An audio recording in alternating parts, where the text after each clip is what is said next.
The noise does not let, ये सारे sentences को आपको कंप्लीट करना है। His sickness will not let, her husband did not let, neither the dog nor the master, neither the poor result nor the scolding.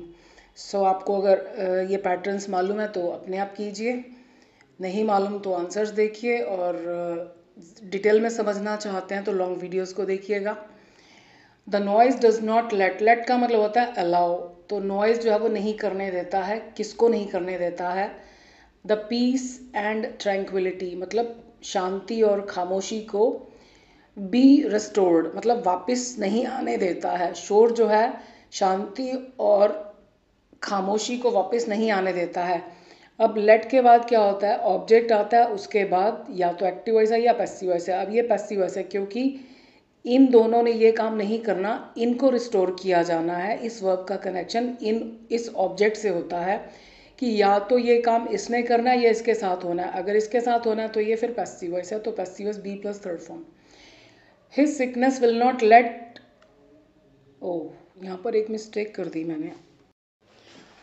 His sickness will not let him, ये him मैंने अभी लिखा है, actually यहाँ space नहीं है और यहाँ मैं लिखना भूल गई।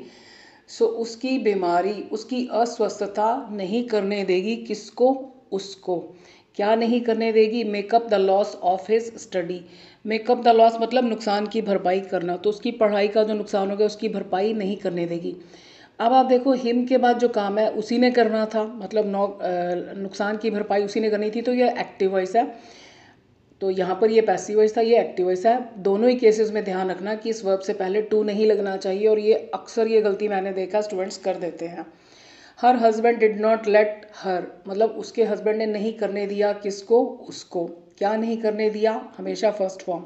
Sacrifice her dreams in the name of domestic responsibilities, यानी घरेलू जिम्मेदारियों के नाम पर उसको उसके सपनों की बलि नहीं चढ़ाने दी, सपनों को कुर्बान नहीं होने दिया, जो कि बहुत अच्छी बात है।